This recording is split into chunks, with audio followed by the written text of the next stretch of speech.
Hi guys, how you doing? Hope you're well. So yeah, rust effects. Some of you know, some of you might not know. I'm putting together a bit of a Nurgle army at the moment.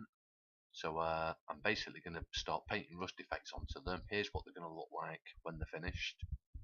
It's basically something quick, something easy. I'm probably going to end up painting maybe 50, 60 of these guys, so I don't want to put too much time into it.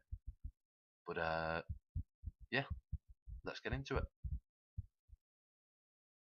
So here's the starting point before all the rust effects. He's pretty much finished off, all based up and everything. He just needs a bit of rust, a bit of dirt, just to give him that Nurgle feeling.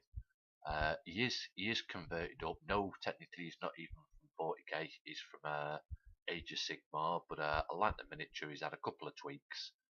Half of the army is going to be straight out the box, and half of the army is going to be converted a little bit of a lot. But yeah, we'll crack on with it.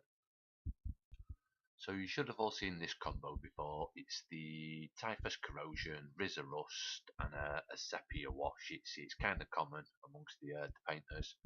Brushes I'm going to use some fairly fine brushes. Once you don't want to use good brushes, use battered brushes. But you can kind of chop the end off once they get so battered and turn them into like a little dry brush. And then I use a bit of, the packing foam just super glued on the end of a toothpick as well. So first up, we're going to get the sponge, get a bit of the Typhus Corrosion on it. Just blot it off a bit. You don't want too much on. This is kind of a little dab will do you, a big dab's going to screw you kind of scenario. And then we're just going to touch it onto the point anywhere where there's damage on the pads, on the shins, basically anywhere on the armour. We're just going to start dabbing this on just in little touches.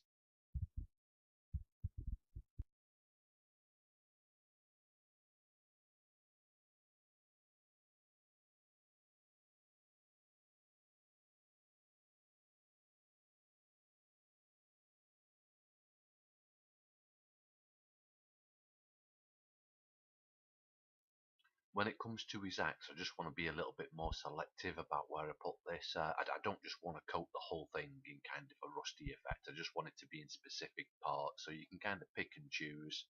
And I think where I've gone with this is quite acceptable.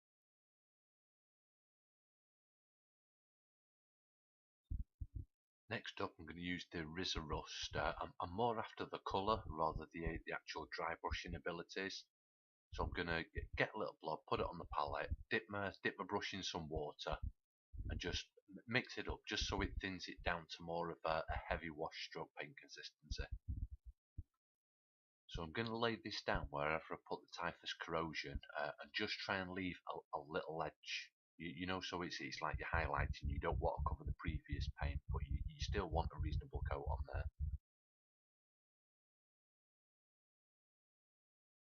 And then I'm just simply going to wipe it off with a finger. It's going to help blend things in there and just take the edge off that uber bright orange. Now I'm going to use the other end of our sponge, so technically a toothpick. I'm just going to kind of get some of the paint on, and this is just so I can apply it in really small areas. So anywhere where we put the Typhus Corrosion, I'm basically just going to scrape this towards the centre of it, just to leave us a nice bit of rust, but still with the Typhus Corrosion outliner.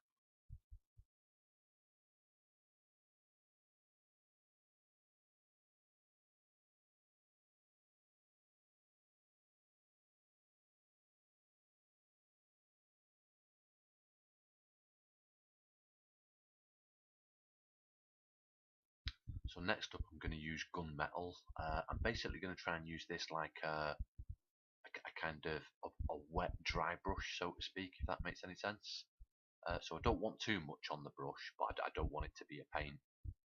I'm basically going to go around the model just on any of the edges where sort of the hard edge highlights would be, but where there's rust, and just touch this on just to give it the impression that there is some metal underneath that rust.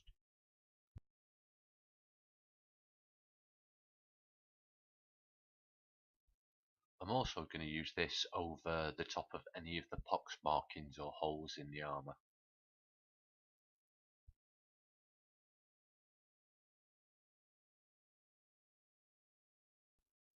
And to finish these bits off, I'm just going to use some sepia wash and just dot it into the deepest recesses.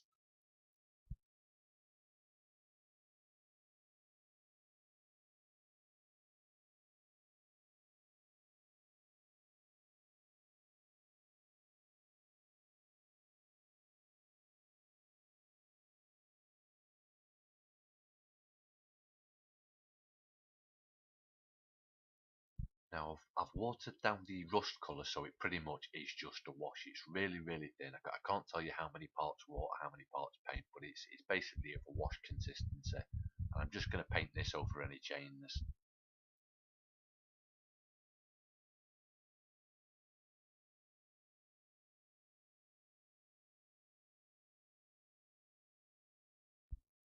So the last stage now, I'm basically just going to use silver and just do some edge highlighted on the axe and on the chains on his back.